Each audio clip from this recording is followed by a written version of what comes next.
with slow, deep breaths. So come back into your camel pose, whatever that looks like for you, and just do about a minute here of slow, deep breaths.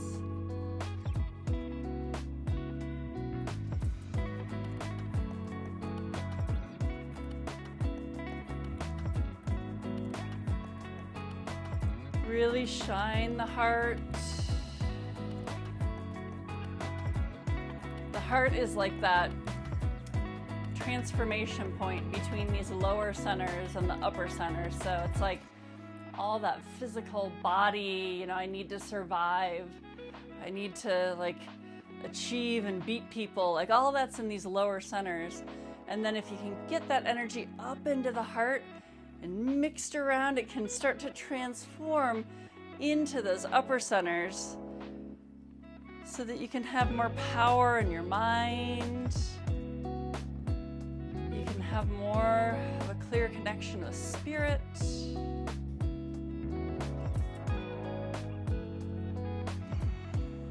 All right, so start breath of fire.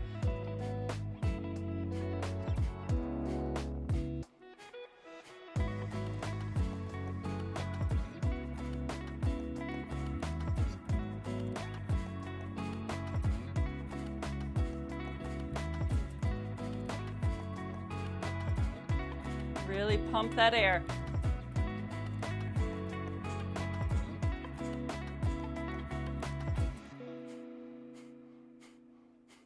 All right, inhale, bring it up. Exhale.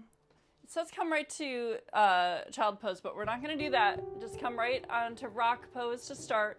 We want to just make sure that our backs kind of equalize here a little bit, just for a moment before we go all the way into a child pose. So if you've got some cushions and things in the way, push those out of the way. Let me put them up here. And we're bringing our head to the ground now. Hands come out in front. They're in prayer pose. The knees are together. Just let this be a nice lower back release. Deep breaths into the belly.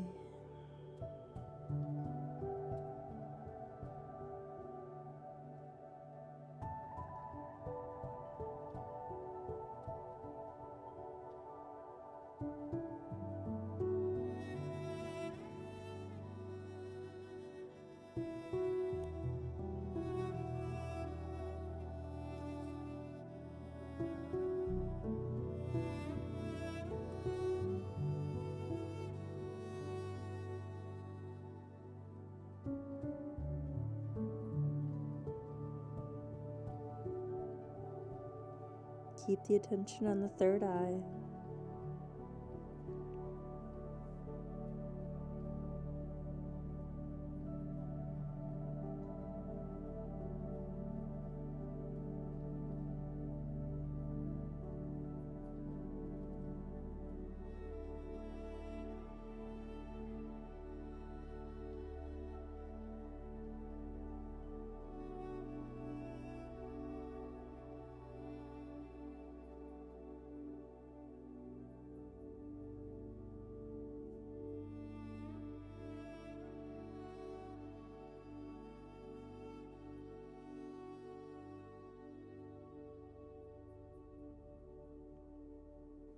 All right, start to walk the hands up. I'm going to move my camel thing out of the way here. We're coming onto our backs and into stretch pose. So stretch pose is like a boat pose in flow yoga. It looks like this.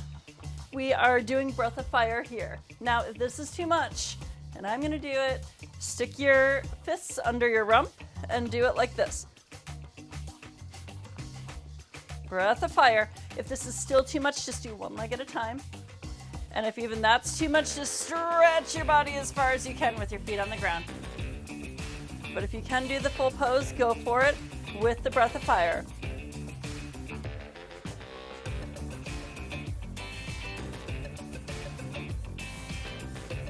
Really stretch the body as long as it goes. That's why it's called stretch pose. It makes it easier. try to keep the small of your back on the mat and try to keep the belly pulled in even as you're doing the breath of fire.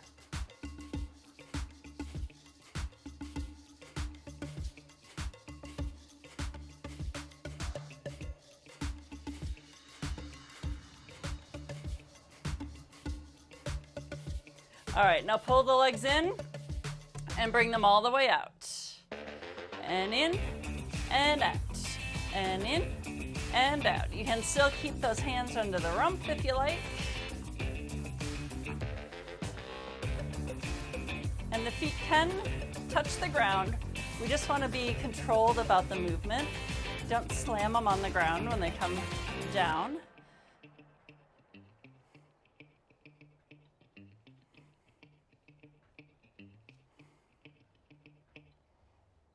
All right, bring them in, give them a little squeeze.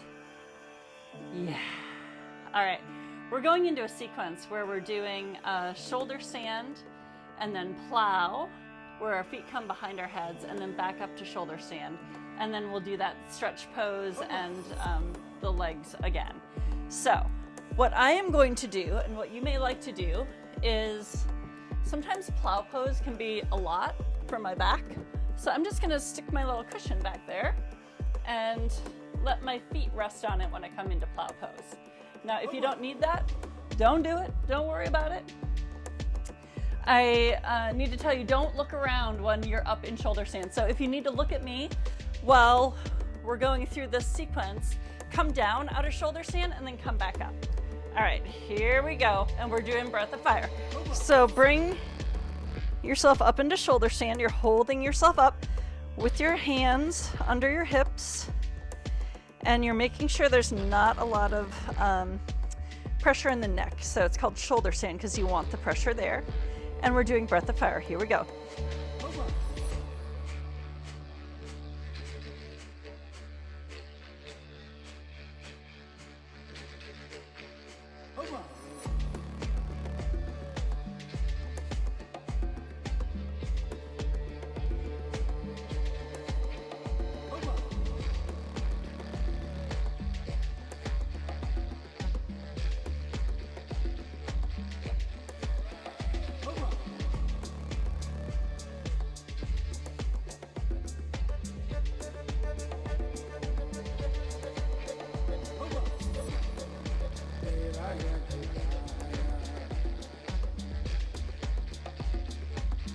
All right, here we go. Drop the feet down behind the head and see if you can get your toenails to touch the ground with the legs straight. If you can't, you can bend the knees. It's okay. And then we're doing breath of fire here too.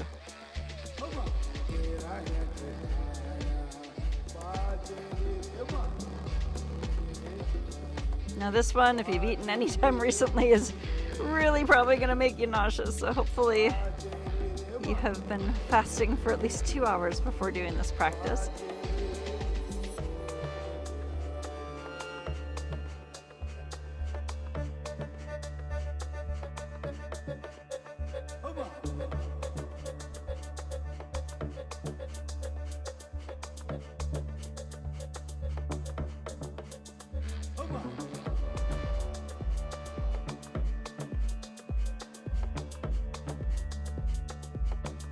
All right, here we go. Back up into shoulder stand. Breath of fire.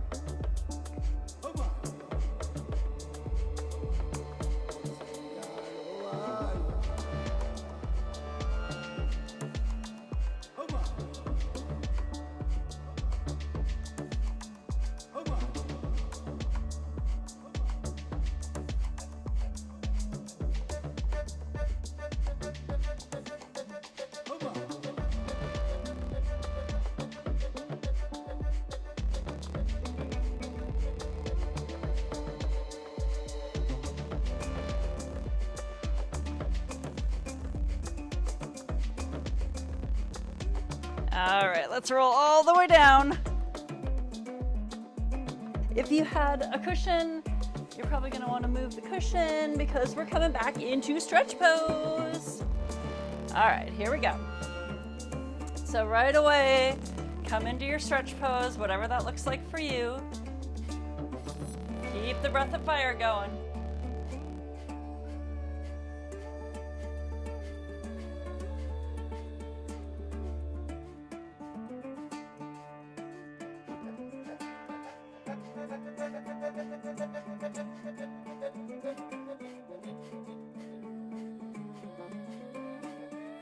Really stretch that body.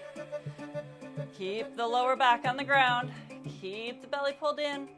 Stretch and breathe.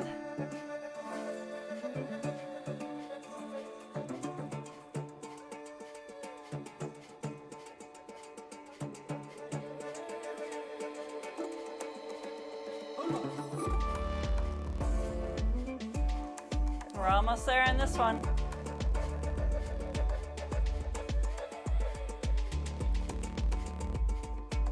If you don't need your hands under the rump and you can just have them out, more power to ya. All right, bring the knees in. Give them a little squeeze. Then we'll go down and up and down and up with the feetsies. Belly pulled in, lower back on the ground. If this is too fast, go slower.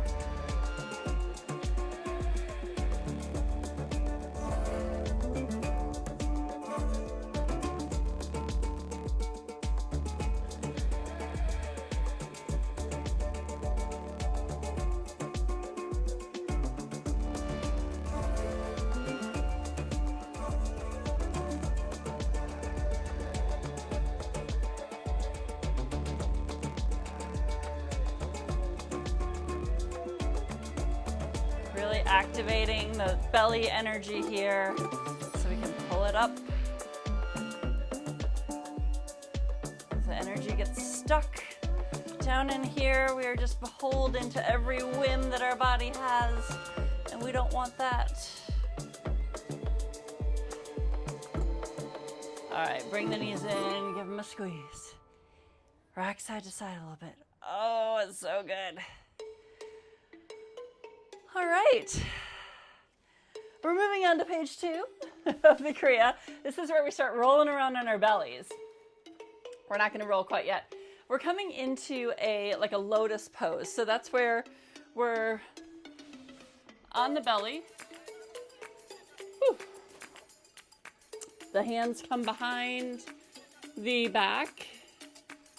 And then we do breath of fire here. Here we go.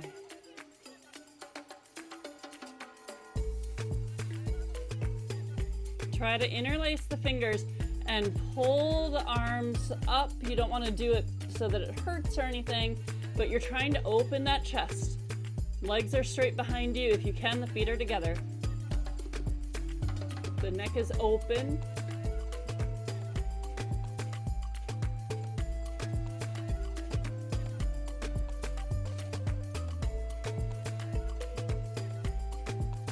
I like to squeeze the butt on this one. I feel like it helps me get up a little higher.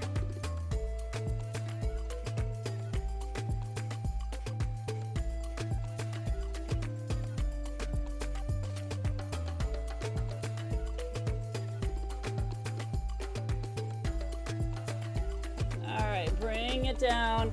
This next one, we're keeping the hands behind if you can, interlaced. And just kick the booty, alternate booty kicks. Now, you gotta maybe move your hands from side to side a little bit because otherwise you're gonna be kicking your hands, which I learned.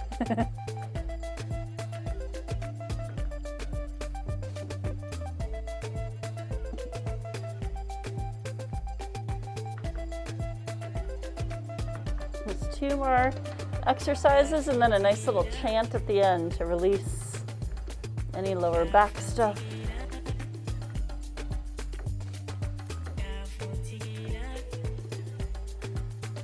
All right, here we go. The next pose, second to the last pose.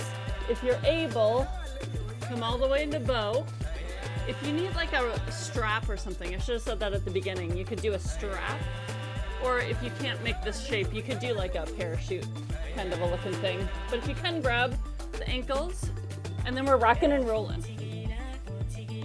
You're not gonna be able to go very far. It's probably not gonna look very graceful, but you're just trying to kind of roll on that belly.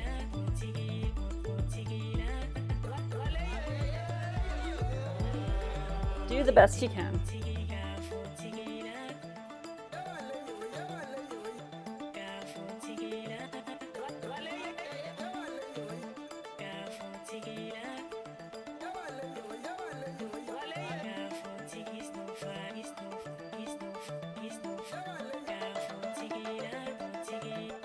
All right, that's good. Now one more pose. We're just coming up into Cobra. If you are able to do the full Cobra, that's great. You might also want to grab a block or a cushion or something if you've got lower back pain when you do Cobra, and just stick it to underneath the pelvic bone so that you get a little bit more of the floor coming up to you. Now breath of fire, last pose. Open the throat. Try not to sink into the shoulder, so you're pressing into the floor. The shoulder blades are coming toward each other in the back.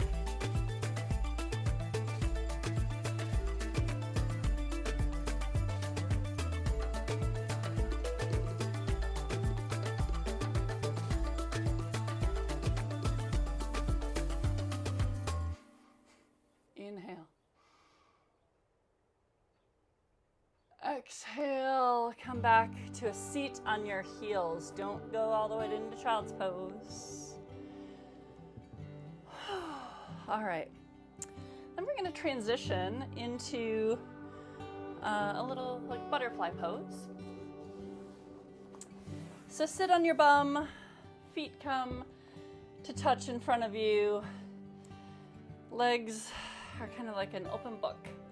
If this is super uncomfortable and you've got some blocks, you can stick some blocks under there to make it more comfortable. And we're kind of rocking back and forth. And we're doing the chant that I'll put up on the screen. It's Gobinde Mukunde, Udare Apare, Hariyang Kariyang, Nirname Akame. And I'll put the meaning, which is really powerful and beautiful, up on the screen for us. Here we go. Gobinde Mukunde, Udare Apare, Hariyang Kariyang, Nirname Akame.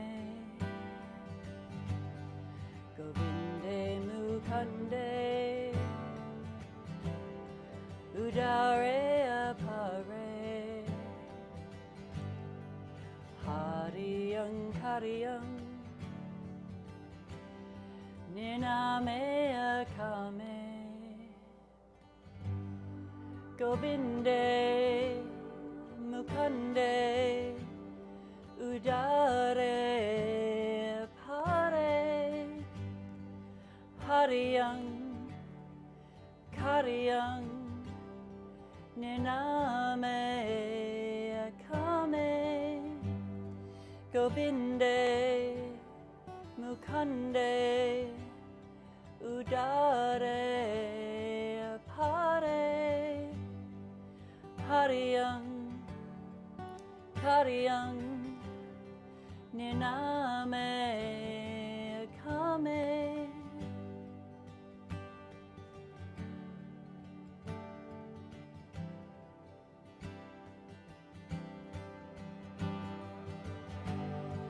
Gobinde Mukunde, Udare Apare, Hariyang Kariyang, Nirname Akame. Gobinde Mukunde, Udare Apare, Hariyang Kariyang, Nirname Akame. Gobinde Mukande Udare Apare Hariyang Kariyang Niname Kame Gobinde Mukande Udare Apare Hariyang Kariyang Niname Kame.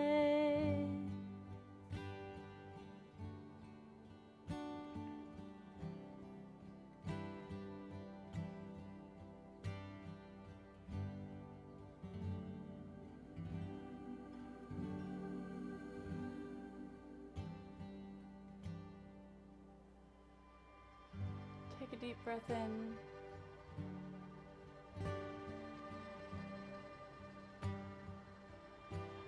Exhale, try to touch your forehead to your toes.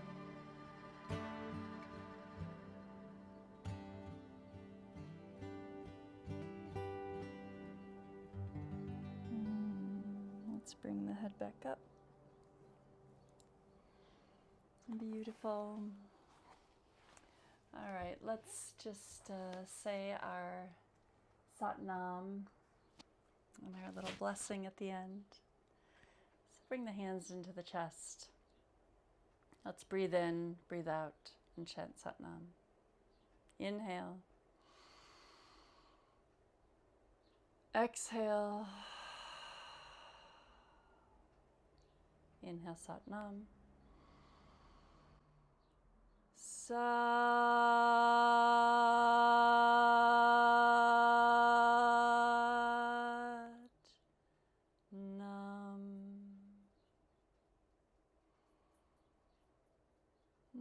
May the energy in your body serve you.